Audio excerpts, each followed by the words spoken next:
তোমরা যারা ক্যালকাটা ইউনিভার্সিটির আন্ডারে 6 সেমিস্টারের ছাত্রছাত্রী আছো, অর্থাৎ 6 সেমিস্টার অনার্স কোর্সের ছাত্রছাত্রী আছো এবং তোমাদের রাষ্ট্রবিজ্ঞান সাবজেক্টটা মাইনর সাবজেক্ট হিসাবে আছে, তোমাদের জন্য আজকের ক্লাসটা খুবই গুরুত্বপূর্ণ। তোমাদের second minor paper code MN4 Indian political thought 1 এই পেপারের মডিউল 2 থেকে আজকে 3টি গুরুত্বপূর্ণ 5 নম্বরের প্রশ্নের উত্তর নিয়ে আলোচনা করব। প্রথম প্রশ্ন কি আছে? প্রথম প্রশ্ন আছে সামাজিক ন্যায় প্রসঙ্গে রামমোহনের ধারণা আলোচনা করো। অ্যান্সারটা দেখো।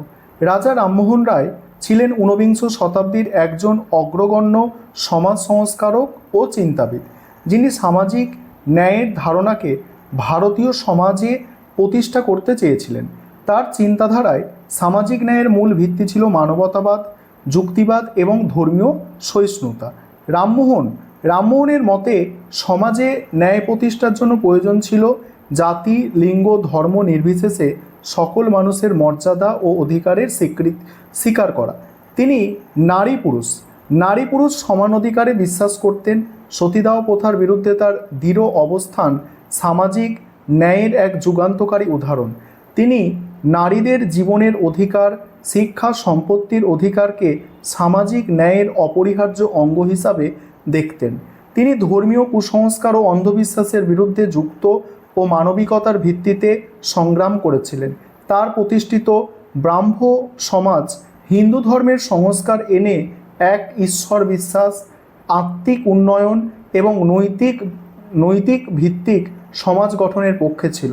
এর মাধ্যমে তিনি একটি ন্যায়ভিত্তিক, সহনশীল ও প্রগতিশীল সমাজ নির্মাণের চেষ্টা করেছিলেন। রামমোহনের সামাজিক ন্যায় ভাবনা পাশ্চাত্য উদারতন্ত্র ও মানবাধিকারের ভাবনাসমূহের প্রভাব গ্রহণ করলেও তা ভারতীয় সমাজের প্রেক্ষাপটে গভীরভাবে পতিত ছিল। তিনি বিশ্বাস করতেন সামাজিক ন্যায় মানে শুধু আইনগত সমতা নয়, বরং তা হচ্ছে সকল মানুষের সম্মান, স্বাধীনতা ও নৈতিক মূল্যবোধ রক্ষা করা। পরিশেষে বলা যায়, রাজা রামমোহনের সামাজিক ন্যায়ের ধারণা ছিল ধর্ম নিরপেক্ষতা, নারী পুরুষের সমতা ও মানবিক মূল্যবোধের গঠিত একটি আধুনিক সমাজের স্বপ্ন, যা আজও প্রাসঙ্গিক। পরের প্রশ্ন, বঙ্কিমচন্দ্র চট্টোপাধ্যায়ের জাতীয়তাবাদের ওপরে টিকা। এই প্রশ্নের উত্তরটা নিয়ে আলোচনা করব। তার আগে একটা বিষয় তোমাদের বলার আছে। তোমাদের জন্য অনলাইন কোচিং ক্লাস চলছে। তোমরা যদি কেউ পেড ব্যাচে অ্যাডমিশন নিতে ইচ্ছুক থাকো বা আমাদের থেকে স্টাডি মেটেরিয়াল অর্থাৎ PDF নোটস কিনতে চাও, তাহলে তোমরা স্ক্রিনে দেওয়া নম্বরে যোগাযোগ করতে পারো। দেখো, বঙ্কিমচন্দ্র চট্টোপাধ্যায়ের জাতীয়তাবাদের ওপর টিকা, এখানে কি বলা হচ্ছে? বঙ্কিমচন্দ্র চট্টোপাধ্যায় ছিলেন 19 শতকের নবজাগরণের অন্যতম পুরোধা। তিনি শুধু সাহিত্যিক নন, একাধারে চিন্তাবিদ, ঐতিহাসিক ও রাজনৈতিক বুদ্ধিজীবীও ছিলেন। তার জাতীয়তাবাদের ভাবনা ঔপনিবেশিক শাসনের বিরুদ্ধে ভারতীয় জাতীয় সত্তার আত্মমর্যাদা প্রতিষ্ঠা করতে চেয়েছিল। বন্দে মাতরম কবিতা তার বিখ্যাত উপন্যাস আনন্দমঠের অংশ, জাতীয়তাবাদের অন্যতম গুরুত্বপূর্ণ প্রতীক হয়ে ওঠে। এই কবিতায় তিনি ভারতভূমিকে জননী বা মাতা রূপে কল্পনা করেন। তিনি বিশ্বাস করতেন দেশভক্তি কেবল রাজনৈতিক সংগ্রাম নয়, এটি এক ধরনের ধর্মীয় কর্তব্য ও নৈতিক দায়িত্ব। এই ভাবনা ছিল তার জাতীয়তাবাদের মূল ভিত্তি। বঙ্কিমচন্দ্রের মতে ভারতবাসী যদি নিজেদের ঐতিহ্য, ধর্ম ও সাংস্কৃতিক সম্পর্কে গর্ববোধ না করে, তবে তা কোনোদিনই স্বাধীনতা অর্জন করতে পারবে না। তাই তিনি হিন্দু ধর্মের পৌরাণিক চেতনা এবং ইতিহাসকে ব্যবহার করে এক ঐক্যবদ্ধ জাতিসত্তার ছবি আঁকেন। তার কৃষ্ণচরিত্র, ধর্মতত্ত্ব এবং সংবাদপত্র লেখালেখি থেকেও জাতীয়তাবাদের ইঙ্গিত পাওয়া যায়। তারপরে কি বলা হচ্ছে?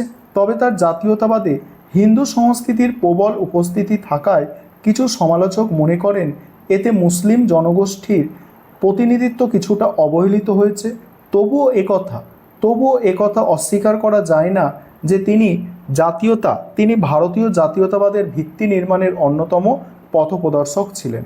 পরিশেষে বলা যায়, বঙ্কিমচন্দ্র চট্টোপাধ্যায়ের ভারতীয় জাতীয়তাবাদকে শুধু রাজনৈতিক ধারণায় সীমাবদ্ধ রাখেনি, তিনি একে আত্মিক, সাংস্কৃতিক ও নৈতিক চেতনায় রূপান্তরিত করেন। তার লেখা আনন্দমঠ, কৃষ্ণচরিত্র, ধর্মতত্ত্ব ইত্যাদি গ্রন্থ জাতীয়তাবাদের বিকাশে গভীর প্রভাব ফেলেছে এবং ভবিষ্যতে স্বাধীনতা আন্দোলনের আদর্শ ভিত্তি রচনা করেছে। পরের প্রশ্ন, আইনের অনুশাসন প্রসঙ্গে রাজা রামমোহন রায়ের ধারণা। রাজা রামমোহন রায় ছিলেন 19 শতকের বাংলার নবজাগরণের অন্যতম অগ্রদূত। তিনি আইনের শাসন বা রুল অফ ল এর ধারণাকে গভীরভাবে উপলব্ধি করেছিলেন এবং এই ধারণার প্রচার ও প্রসারে অগ্রণী ভূমিকা পালন করেছেন। রামমোহনের মতে একটি রাষ্ট্র তখনই প্রকৃত অর্থে সভ্যতা ও ন্যায়ভিত্তিক হয় যখন রাষ্ট্রের সকল নাগরিক আইনসম্মত অধিকার পায় এবং সেই আইন সকলের জন্য সমানভাবে প্রযোজ্য হয়। রামমোহন বিশ্বাস করতেন স্বেচ্ছাচারী বা ব্যক্তিকেন্দ্রিক রাজশক্তি সমাজে অন্যায় ও শোষণকে উস্কে দেয়। তাই তিনি প্রশাসনের ওপরে আইনের কর্তৃত্ব প্রতিষ্ঠার প্রয়োজনীয়তার কথা বলেন।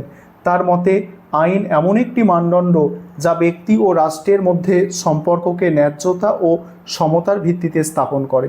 এই কারণেই তিনি ব্রিটিশ শাসকদের কাছে ন্যায় বিচারের দাবি জানাতে ইংরেজ ও ফরাসি ভাষায় স্মারকলিপি দিতেন। তিনি কলকাতার সুপ্রিম কোর্ট স্থাপনের পক্ষে ছিলেন, কারণ সেখানে আইনের মাধ্যমে বিচার পাওয়ার সুযোগ ছিল। সতীদাহ প্রথা রোধের জন্য তার আন্দোলনও ছিল আইনের আধারে গড়ে ওঠা এক সামাজিক সংস্কারের প্রচেষ্টা। রামমোহনের ধারণায় আইনের শাসনের অর্থ হলো আইনের ঊর্ধ্বে কেউ নয় এবং আইনের সাহায্যেই সমাজের ন্যায়, মানবাধিকার ও ব্যক্তি স্বাধীনতা সুরক্ষিত হয়।